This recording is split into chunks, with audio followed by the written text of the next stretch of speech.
So welcome to our first January of 2021. We're going to talk about the history of the long run or the importance of the long run tonight. We will jump right into it. If you guys have any questions, just let me know.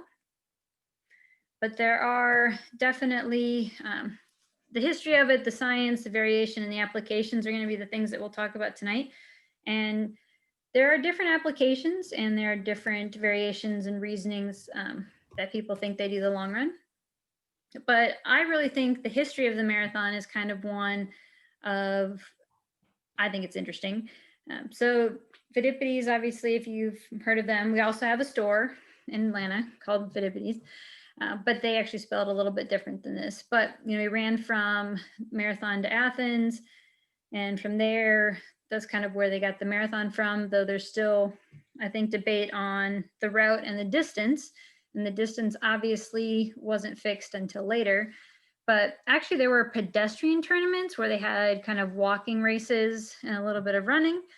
And then obviously the Olympics in Athens, Greece, starting in 1896. And people from the United States, from Boston specifically, went to the Olympics in 1896, came back to Boston, and did the marathon in Boston the year after because of that Olympics in Athens, Greece. So I thought that was pretty cool where the Boston Marathon was actually born out of the Olympic Marathon. And then the London Marathon is where they actually fixed it. And it was honestly due to finishing in front of the royal box. So if that point two ever irritates you, you can blame the royal family for adding that on to you. If you ever need somebody to blame for the point two, now you know who to do, because it just out of convenience, right? And then in 1965, Lydiard wrote a book called Run for Your Life, and Bowerman went and kind of learned and saw how they got people moving and they got people running. So he came back to the US and wrote Jogging by Bill Bowerman and got people running out in Oregon. And then it led to our first running boom in the 1970s, which is amazing how fast people ran in the 70s with the shoes and the tracks that they had. Now they're making super shoes, and some people still can't come close to how fast they ran. So that's kind of fun. It still amazes me that the women's first marathon was not run until 1984, which is amazing that Joan Benoit won it. The fun fact about that is a lot of people don't know that she actually had knee surgery prior to that and spent most of her training the last couple weeks on a bike. And they didn't even know if she'd be able to run, but not only did she run, but she won. So that was pretty cool to have the first Olympic marathon here and have Joan Benoit win for the US. And the Olympic trials for the women that year were held up in Washington. And they just did a kind of a reunion up there in the last couple of years for that.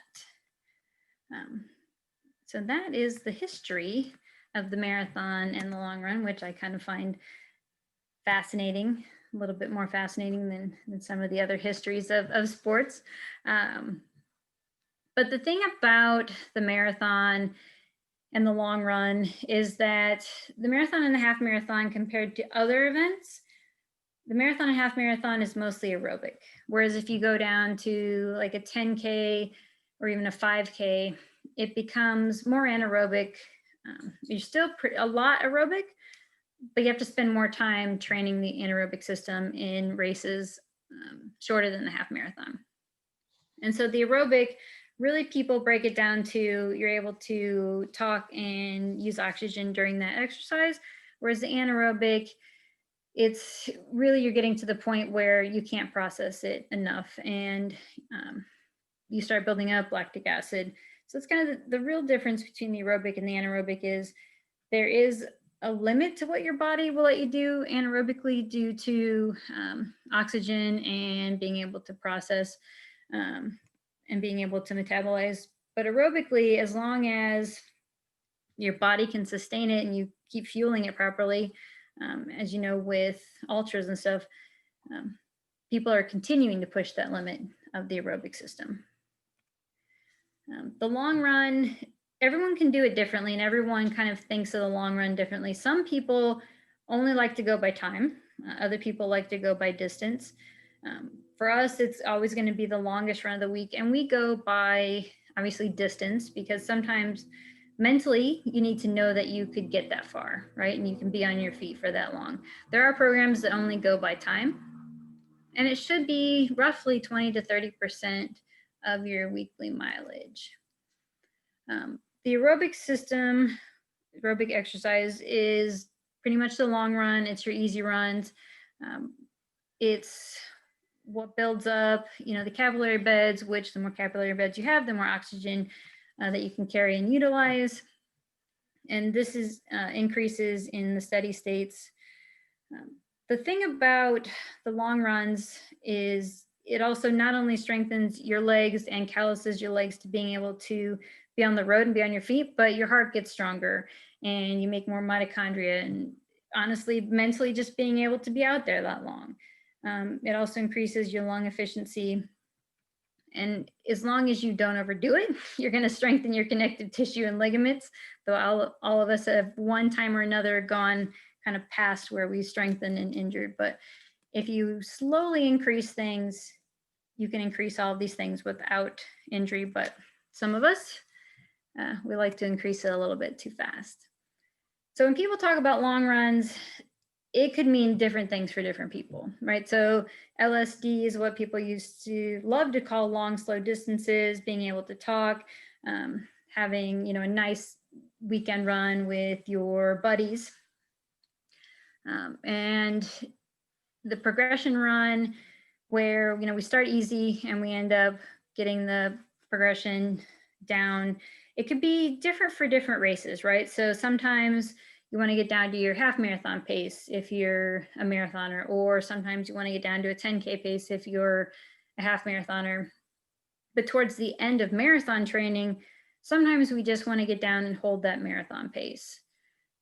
One of the runs that we kind of like to do with some of our elite team is we call it the 2-hour run. And I think I have a version of it in this training as well. But during the 2 hours, you start with a short warm up, and then you do 30 minutes at marathon pace, 30 minutes at half marathon pace, 30 minutes at marathon pace, and 30 minutes at half marathon. So you kind of, every other 30 minutes, you're changing paces between marathon and half marathon. And our team likes to see how far they can get in that 2 hours, and kind of each training block, they try to get farther and farther in that 2-hour run, right? And so maybe last training block, you only got X miles, and this training block, you got farther. And it's kind of one of those things that you can compare training block to training block on the distance, especially if you do it kind of on the same course each time that you do it. It really kind of gives you an indication of where your fitness is compared to other training blocks that you've had. The tempo or threshold run, I think this is the hardest one for people to do, because it's staying within that zone of, what we like to call comfortably hard. You can talk a little bit, but you really can't say a lot. It's usually when you're running with somebody who's a little bit faster than you and you're just trying to keep up, right? But it's hard to stay in that zone without going over. And so that's why usually you have tried to do a set part of it in your long run and not the entire long run, because usually people end up going over that limit of what they can do. The fartlek, it's the Swedish word for speed play. Some people do a structured version, some people do an unstructured version of intervals. If I get really bored, it would be, X number of light poles or X number of barking dogs. Who knows? Sometimes if I get really bored, I just mix it up and find different things I do intervals with. Marathon pace. So this would be, if we're going to do a long run, not all of it, obviously, but parts of it, we would try to get down to our goal marathon pace and see if we can hold that. And part of that workout is more of a mental exercise, because yes, you can probably go faster because we're probably only holding it for maybe 8 or 10 miles. But the goal is to learn that pace and be able to hold it and be able to understand that pace. Because when you're in a race, if you're not with the pace group, especially some of probably these post-COVID races, right? It's going to be smaller groups. There's not really going to be pacers anymore for a while. So you really need to be able to feel that pace. So sometimes in some of the workouts, when we say, 8 miles at marathon pace, yes, it might feel easy. The goal of it is not to go faster because it feels easy. The goal of it is to actually run that pace, to learn it, to feel it, to be able to be within yourself.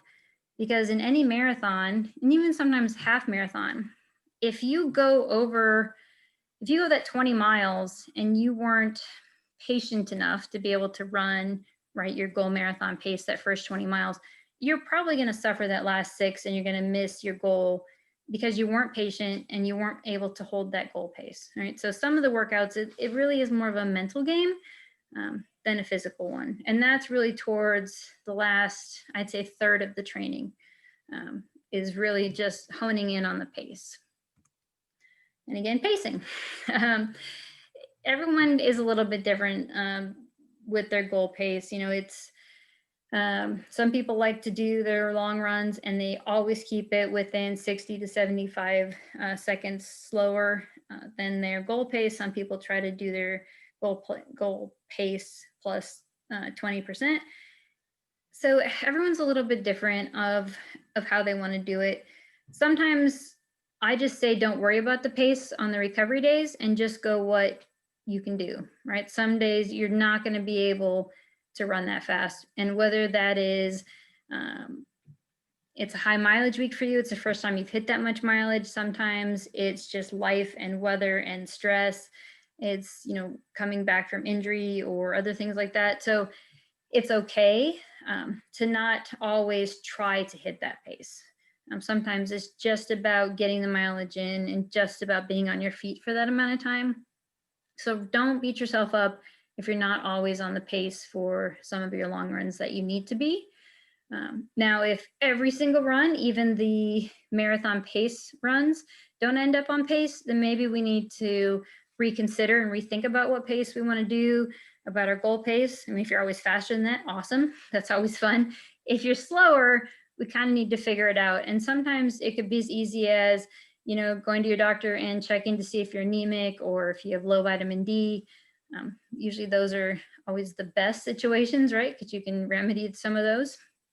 But otherwise, if you are having trouble hitting the paces, let's take a step back and figure it out, right? So that we don't continue to beat our head against the wall and not be happy with some of our training. And the way that we do kind of our marathon training and half marathon training is 1 to 2 workouts a week in the long run. And then really the rest of it is about recovering. And sometimes that can be starting off incredibly slow and just letting the body warm up and not worry about pace on those days. Sometimes it might just be you're so tired that you might just need to cross train that day. So the main thing, though, is the 2 workouts in the long run. And the other days, if you can build up to running more, that's fine. But again, we want to make sure that our main focus is the 2 workouts in the long run. I had to have a conversation with one athlete earlier this week, and they wanted to add all these things all of a sudden, right? Because it's New Year's and everyone has these new resolutions. I'm going to stretch 7 days a week, and I'm going to cross train twice a week, and I'm going to weight lift 3 days a week. So I wanted to start adding all these things. And I just wrote, Monday, Tuesday, Wednesday, Thursday, Friday, Saturday, Sunday.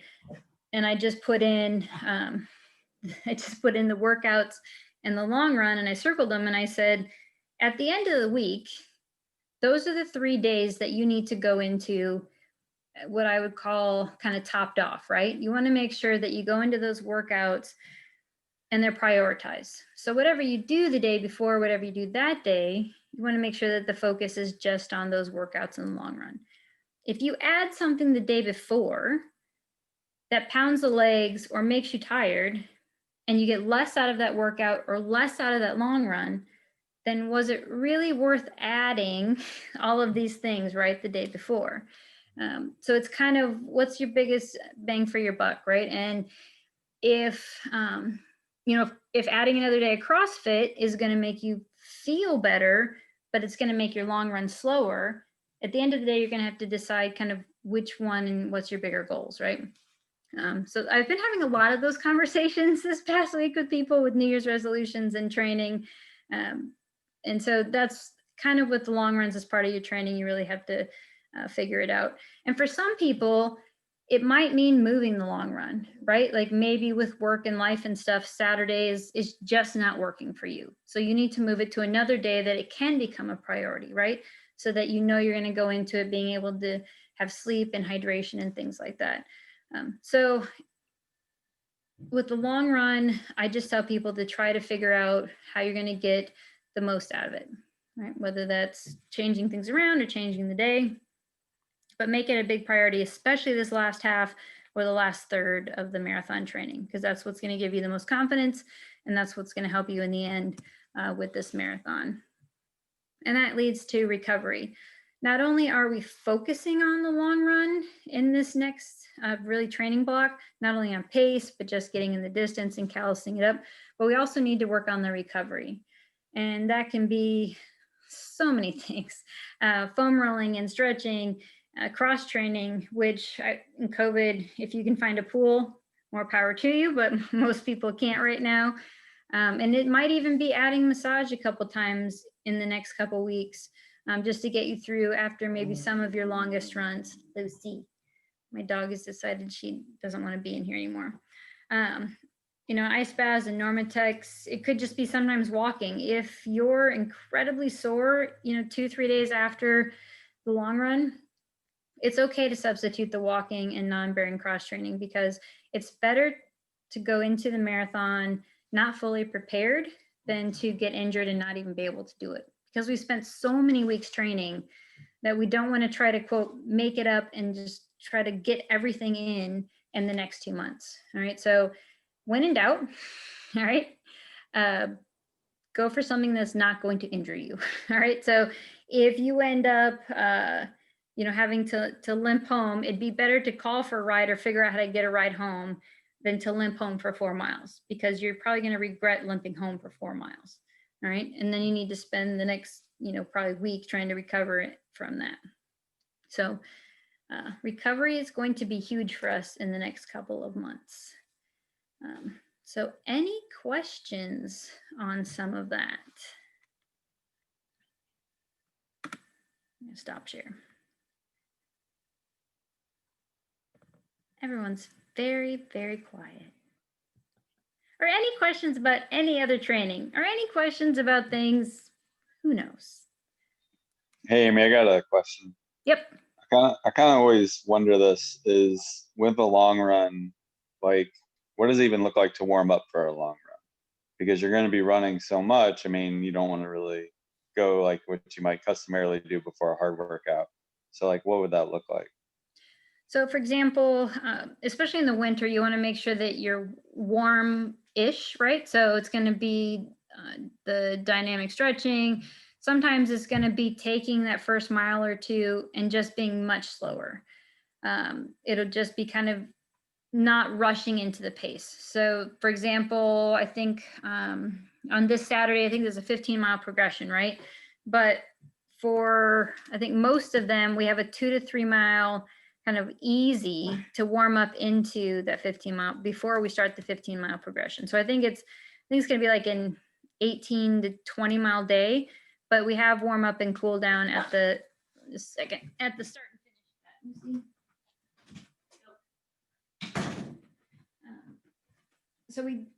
So for that workout, we definitely have a warm up and cool down. For a typical long run, it's fine to take the first 2 to 3 miles and warm up into it. Now for a race, it gets tricky because of corrals and start lines and things like that. If you can get up early enough to, let's for like example, New York. Okay, so if you have to take the bus or the ferry or whatever, as soon as you get off that bus, I would, depends how far you are from your start line, you kind of need to do a walk or a jog or something just to get the legs out from sitting, right? And then I would do some dynamic before you have to get shuttled into the corral. And then once in the corral, I would try to stay moving as best you can so that you're not completely stationary the whole time, so that you stay a little bit warmer than usual. It might be something where you wear more clothes than you normally would to keep the muscles warm as well. And you can just strip those off as, right before the race starts. That's what I would end up doing for a race, especially if you don't have time to do, 10-minute warm up and a lot of stretches. But definitely for long runs, I would do dynamic stretching and kind of slowly work into it for the first 2 to 3 miles. Thanks, that's good.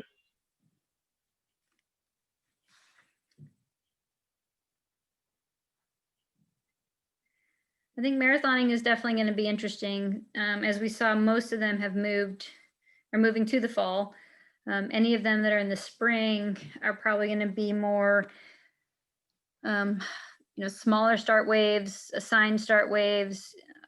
So again, learning the pacing before you get there is probably going to be huge. Finding people maybe to go with that are running your pace, being able to run at the same time with them will probably be huge as well. I think we're really lucky the way that we have ours set up. I'm excited about it. It's going to be flat. It's probably going to be some of the people's fastest marathon if they've been able to get through, this past couple months without injury, without sickness. I think it's going to be a really great race for a lot of people. But it will be a little bit different because, not as many people will be out there. So that's when we have to learn to be able to motivate ourselves, and maybe you're going to have people out there on the course staged at certain places that might be a little bit harder mentally for you. When you're doing your long runs, really find where you start feeling fatigued, really find where you start having those doubts and stuff, and maybe you need to add fueling at that spot, right? Because sometimes people, they just get, I just got to get to my next fueling. I just have to get to this next thing, and they look forward to the kind of these cues or these benchmarks that they have for themselves, right? So if you know where some of those are, maybe on the course you have your support crew staged around there, or you're going to take a fueling or a caffeinated gel or something at that spot, that you've really been struggling with in some of the long runs. And really use, for example, like this progression run this weekend, these workouts within the long run are your best time to try your fueling, because your stomach is going to act a little closer to what it will in the race. It's still early enough, and the GI tract, as you know, can be finicky sometimes, but in the workouts, your gut's going to react closer to race day. So try the fueling that you want, try it in the timing that you want on these workout long run days. So it's better to have a bad long run than it is to have a bad race due to GI issues. Especially here, we'll have, bathrooms at Riverside and stuff like that that should be open. So, Amy, doing the long run at Riverside, is that a loop around the park, or what do we actually run there? Yeah, so we'll go and we'll park. There's kind of there's like a bathroom, and there's 2 big parking lots. There's kind of a kids splash and play. Yeah. And so we'll park there, and we're going to go both ways. So we'll go both directions, and we'll kind of go out and back. And I think it's a out and back. So I think you go out and back twice on both directions. So I think the half marathoners will do, an out and back, and then the marathoners do out and back, out and back, out and back. So you'll go twice in each direction. Okay. For people like myself who are doing the run walk, you just learn the course and just run it. I mean, you don't have to worry about losing the group or anything. We will have we'll have run walk run leads there as well on Saturday. Do you know what pace you'll probably be? Probably around 11 and a half, somewhere under 12. Okay. Gotcha. And what intervals do you do? 2 minutes running and a half minute walking. Okay. Got it. Okay. I will put that out there. Anybody else? So while I'm at it, so that I can try to figure out, is anybody else going to be there on Saturday, and what pace, like if you have like a specific interval, because I know you did the survey that said what pace you're going to do, but I don't think he asked about intervals. So if you're going to be there on Saturday and you're going to also do intervals, can you let me know? Because I know if you filled out the survey, then I know what pace you intend to do on Saturday, but obviously I don't know the intervals. So anybody else doing intervals on Saturday?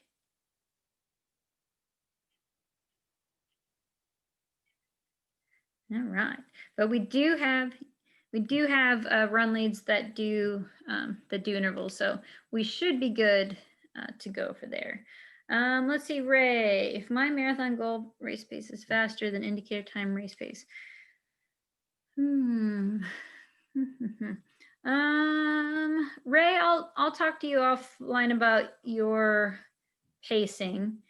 I think we should use this weekend as, it's not a time trial per se, but as let's see what pace we can do. Because obviously you're running faster than indicator, so we kind of need to figure out where your pace is. So let's use this weekend as kind of a pace training to figure out where you are. So we'll talk later and then on Saturday to try to figure that out. And Charlie says level 3 is not doing a progression. All right, so the other levels are doing a 15. Hey, Amy, so Yep. next week is the progression. Right. So last week was progression, and then this week is just 16 or whatever the mileage is easy, and then next week is a progression. Damn, I That's thought right. it was this week. Then I have my chart wrong. Oops. I was all excited to watch that. All right. Yeah, I bet you were. It's much more fun to watch. Well, that's why I was going to bring my bike, because I was like, I'm not going to be able to do that. So I was going to bring my bike to take it out there. I have my chart a week off. That's too bad. All right. Do we have a workout on Thursday morning at Piedmont? Yes. So the Wednesday workouts, there is tomorrow morning at Riverside. There's Wednesday night at 5:45 at Piedmont. There's Thursday morning at 6.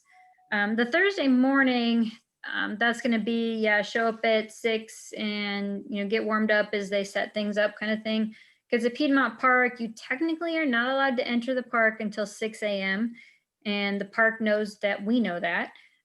So I literally am never allowed to enter the park before 6 a.m. Because they know I know the rules. Technically, they're rarely there before 8. So that'll be the only Thursday morning.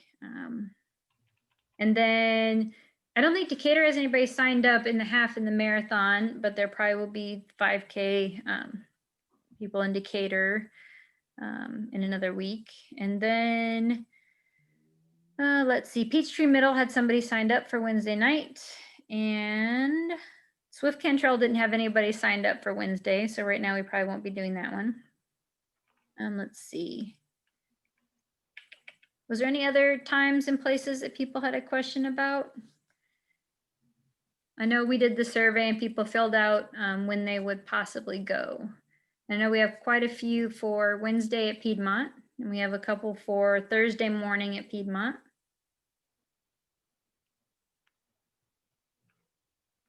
I kind of have an oddly specific question about the Wednesday workouts. Yep. So I work Wednesday through Saturday, and there's no way I could ever make it to a Saturday long run, but there's a possibility I could make it to one of the Wednesday afternoon workouts, but I wouldn't know until I showed up to work at like 7 a.m. on Wednesday, or possibly even later, like around noon. So should I go ahead and fill out that form for one of the locations? Yep, because I guarantee you that most of the people filled it out and about 30% will actually show up. So totally fine. And the only reason we did it was to kind of see where the percentage of people were around. I can tell you in this program, we usually have, because of it's cold and it's, it's dark, we've had 230 some people signed up in the past, and I usually ended up having like 8 very specific people that would show up on Wednesday. So I always take those numbers, and every 10 degrees colder under 60, it's a few less people too. So if you show up, we will love it. If not, don't worry about it. You Okay. can't work, totally fine. I will not hold it to you if you fill out the survey. Okay. And Piedmont. So we are going to meet at if you know where on Piedmont where Willie's is think it's like Piedmont and kind of around 12th. If you go in that pedestrian entrance and go past Willie's, there's what they call the boathouse, and we will meet at the boathouse. So it's kind of in if the circular lake loop. That's kind of where we'll be meeting. Typically, if it's not cold and dark, we go to the Oval, but the Oval will be a little bit too dark for my liking. So we usually stay on what I call the lake loop. You know, it's just under a mile around that loop. So that's where we'll be meeting Wednesday nights. And I'm pretty sure that's where they're meeting on Thursdays. It starts at 5:45 Wednesdays. Typically, I like to be packed up and gone by 7:30. I don't like pushing it past that most nights there. If it is a really long workout, and that's fine, we can stay, but showing up at 6:30, need to know that I'm gonna, probably be gone by 7:30. So let's see. Yep, Chris Fowler. Yes, Rebecca Coyote will be at Fowler. And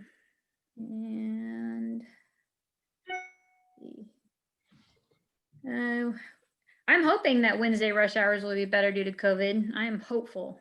Yes, Samantha, what's up? Oh, I was gonna go back to the long runs. I was wondering if you could talk about like preparing for them. So like, for example, how do you eat the night before so you don't hit the wall, especially if you've never run like 16, 17 or 18 miles? Yeah. And what do you do afterwards when you really just want to go home and just like sleep for the rest of the day in a coma?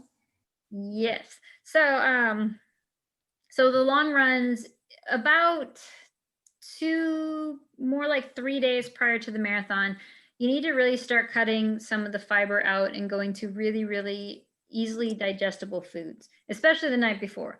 The night before, you need as simple as carbs as you can possibly imagine. We're talking about, like chicken breast and white pasta, not really fatty or too acidic sauces, because you want to be kind of filled up with glycogen and use all of the easily digestible carbohydrates without having any of the issues. Like, for example, if you usually do whole wheat pasta, maybe for race day, we'd switch to the easier digestible white pasta, just because your gut will thank you later. And you also need to continue to hydrate, especially electrolytes. So 2 to 3 days out, I tell people that it's probably the most boring you will ever eat. And it's hard because you typically travel to marathons and new fun places, and you want to try all these fun things. And what I tell people to do is make a list for what you're going to do after the race. Anytime you get, sidetracked, or you really or if you're somewhere, hey, take it with you and put it in your refrigerator at the hotel and have it afterwards, even though you might have to take it with you home because typically you're not that hungry anyways. So easily digestible, boring as all can be, because again, you've spent so many weeks training. The last thing you want to do is eat something that is not going to sit well and it's going to cause you digestive issues. And plus you want to be fully fueled as best you can. The old school way used to be to eat like this really high fat diet and then cut down and do carbs at the end. Honestly, Wilkerson Given does that. I was very skeptical, but it works for him. But the other marathoners that we have, they do about 2.5 days of incredibly simple carbohydrates, and they have like a very specific thing that they do each marathon, which it gets kind of hard when you travel. But if you have something really simple, sometimes that's easy to find. With hydration, you want to make sure, like I said, with electrolytes, but you also don't want to be up peeing all night. So start drinking early in the day. Don't try to get it in at night. If you're traveling and flying, you really need to be careful about hydrating, especially going across time zones. In the morning, hopefully you have practiced this more times than you've run marathons. You should be practicing your mornings during some of these long runs as well. Now, I know for some people, if they go and do marathons that run later, for example, New York causes people tons of issues, right? Because we're used to doing our long runs at 7:30 in the morning, And a lot of times people that run New York, they're not starting until like 11:30. So they're fueling, I know not this past year, but the year before, we had a lot of people start really freaking out once they realized that the fueling that they've been doing wasn't the same. And I said, okay, well, what you do is you just do what you did for breakfast and you just do it twice, right? So you wake up and you have what you usually have, and then you do it again the same time out that you probably would with a normal practice. It's boring, but if it works, it works. And you keep doing it and just don't change anything.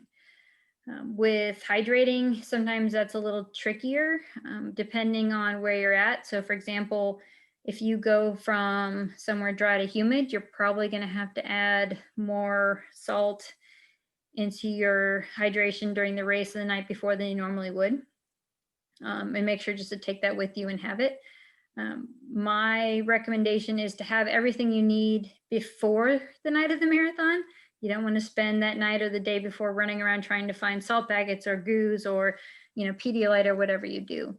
So try to have all of that before you get there, and try it over and over again during your long runs so that you know that it works. It just takes some of the stress away from it. Did I miss anything, Samantha?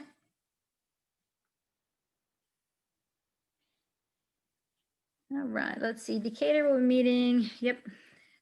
And Chris, meet at the track. Let's see. Yep. Cool.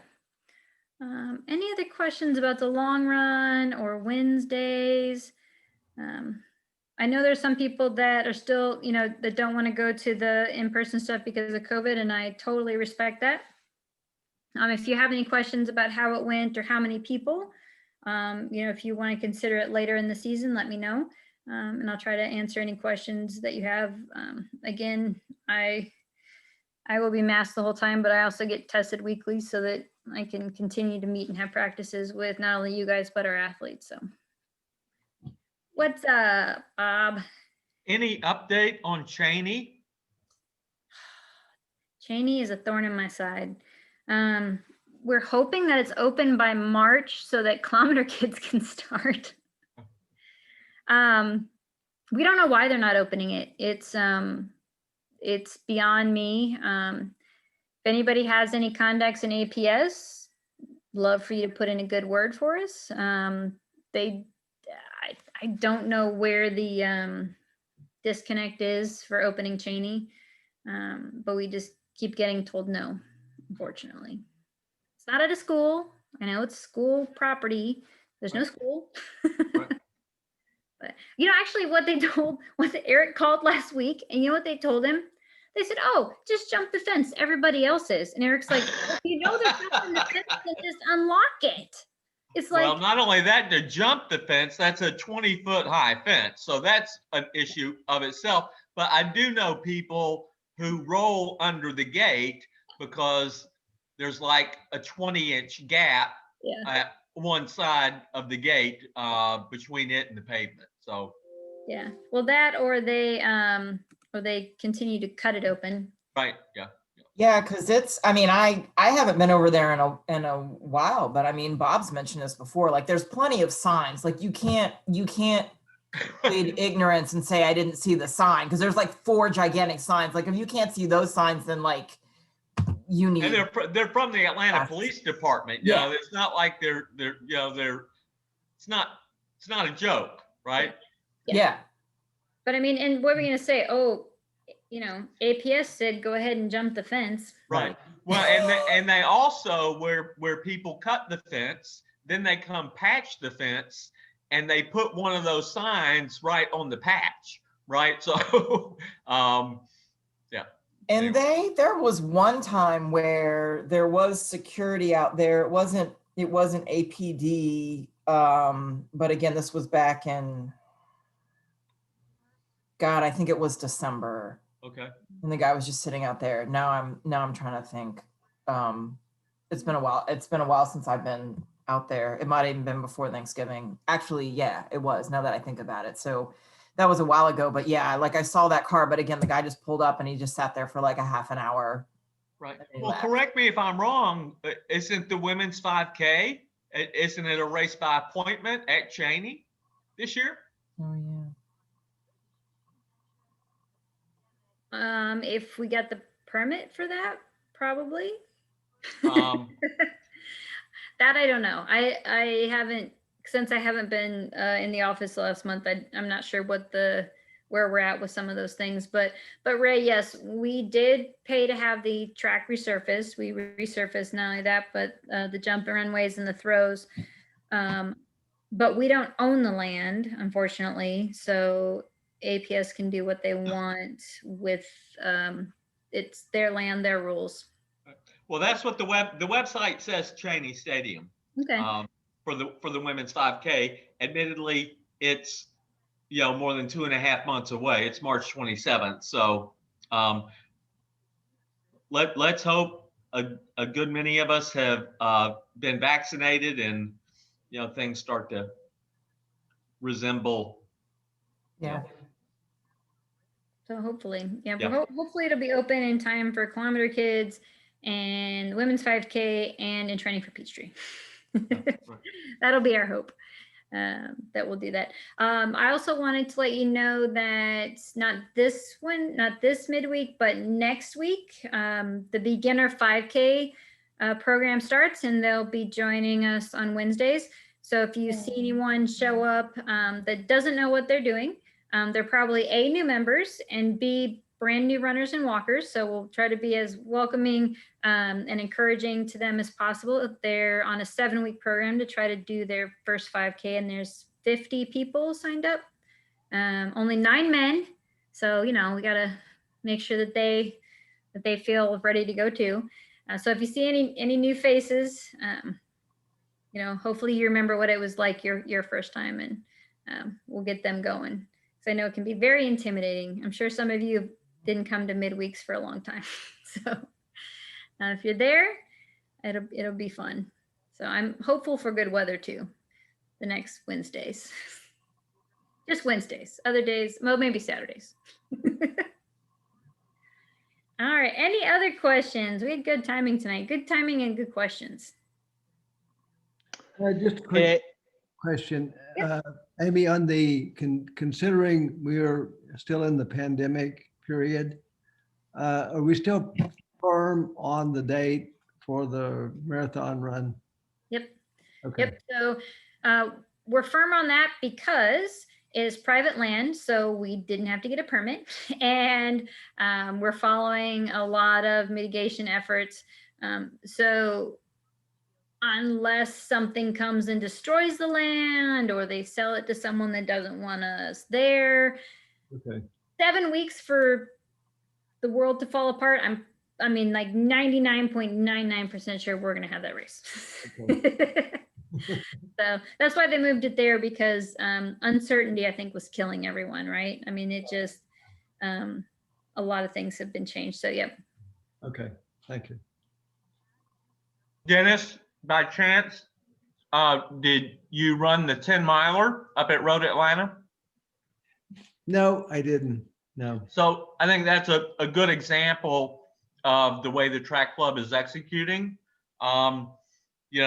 Race by appointment, it really was pretty amazing. So going to be very similar. Yeah. You guys like that pretty good?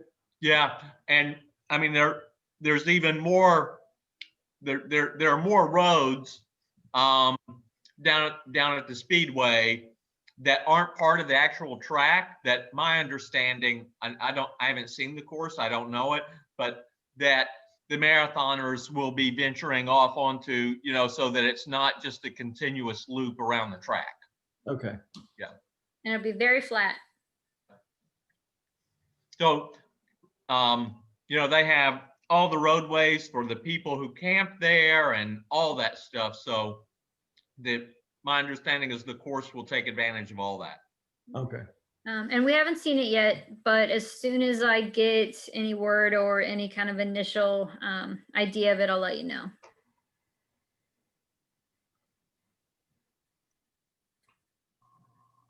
All right.